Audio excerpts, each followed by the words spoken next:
महर्षि अत्रि गंगा के किनारे एक प्राचीन आश्रम में निवास करते थे। उनका जीवन शांति और साधना में डूबा हुआ था, परंतु एक सवाल उन्हें हमेशा परेशान करता था, मृत्यु के बाद क्या होता है।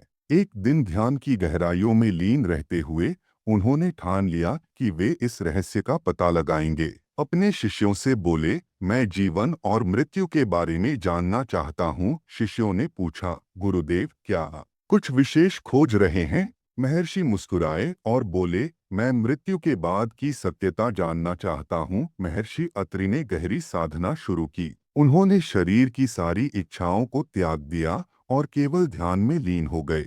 धीरे धीरे उनकी सांसें मंद पड़ने लगीं और वे मृत्यु को प्राप्त हो गए। उनके शरीर को निष्प्राण होते देख शिष्य घबरा गए, लेकिन महर्षि अब इस संसार को छोड़ चुके थे। जैसे ही उनकी आत्मा शरीर से बाहर निकली, उन्होंने पाया कि वे अपने शरीर के ऊपर खड़े हैं। तो क्या यही मृत्यु है? महर्षि ने खुद से पूछा। तभी एक दिव्य प्रकाश में एक आवाज गूंजी, महर्षि अत्रि, अब तुम वह देखोगे जो कुछ ही आत्माएं देख पाती हैं। महर्षि अत्रि ने देखा कि वे दो दिशाओं में खींचे जा रहे थे। एक ओर दिव्य प्रकाश था और दूसरी ओर अंधकार। प्रकाश की ओर शांति और आनंद था, जबकि अंधकार में दर्द और भय का साम्राज्य था। सफेद वस्त्र पहने हुए एक दूत ने कहा, महर्षि अत्रि, तुम्हारे कर्म तय करेंगे कि तुम्हारी आत्मा कहाँ जाएगी। काले वस्त्रों में दूसरा दूत हंसते हुए बोला, यदि तुम सत्य जानना चाहते हो तो तुम्हें स्वर्ग और नरक से भी आगे जाना होगा। महर्षि ने बिना झिझक के उत्तर दिया, हाँ, मुझे अंतिम सत्य चाहिए। महर्षि अत्रि ने एक कदम आगे बढ़ाया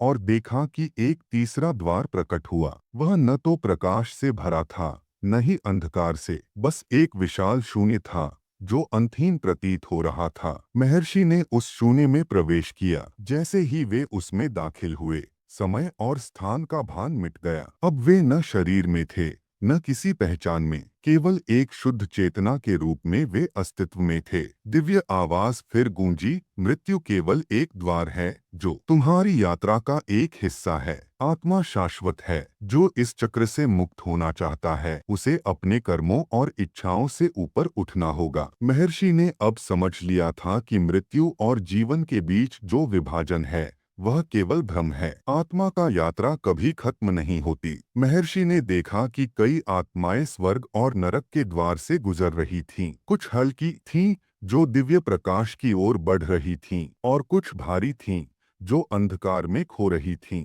उन्होंने एक आत्मा को देखा जो जीवन में निर्दयी और क्रूर थी, अब वह पीड़ा में थी। वहीं एक आत्मा जीवन में प्रेम और सेवा करने वाली थी, जो अब प्रकाश में विलीन हो रही थी। महर्षि ने पूछा, क्या हर आत्मा को पुनर्जन्म लेना पड़ता है? दिव्य आवाज आई, जो आत्माएं मोह और अहंकार से मुक्त नहीं होती, वे पुनर्जन्म लेती हैं। लेकिन जो आत्माएं अपने कर्मों से मुक्त हो जाती हैं, वे मोक्ष को प्राप्त करती हैं। अचानक महर्षि अत्रि को एक शौक लगा और उनकी आंखें खुल गईं। वे फिर से अपने शरीर में लौट आए थे। शिष्य चौंके, गुरुदेव, आप जीवित हैं। महर्षि मुस्कराए और बोले, मृत्यु कोई अंत नहीं, बल्कि एक बदलाव है। आत्मा शाश्वत है और हमारे कर्म ही तय करते हैं कि हमारी आत्मा कहाँ जाएगी। उनकी आंखों में गहराई और ज्ञान था। शिष्य अब और भी अधिक ध्यान में लीन हो गए थे, क्योंकि उन्हें समझ में आ गया था कि मृत्यु के बाद क्या होता है। यह सिर्फ एक यात्रा है जो कर्मों और आत्मा की शुद्धता से जुड़ी हुई है। महर्षि अत्रि के शिष्यों के मन में अब भी कई प्रश्न थे। मृत्यु का रहस्य तो वे समझ चुके थे, लेकिन आत्मा की यात्रा कैसे जारी रहती है? पुनर्जन्म का चक्र किस आधार पर चलता है? और क्या कोई ऐसा मार्ग है जिससे यह चक्र समाप्त हो सके? पहली यात्रा की शुरुआत।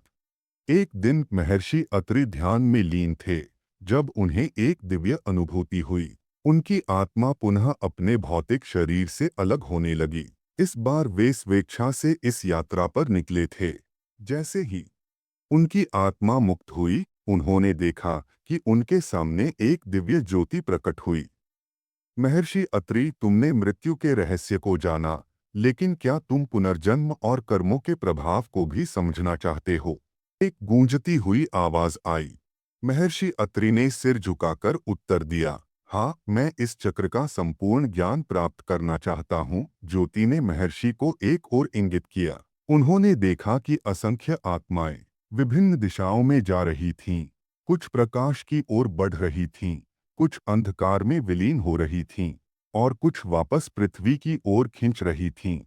यह आत्माएं अपने कर्मों के अनुसार अपनी अगली यात्रा पर जा रही हैं।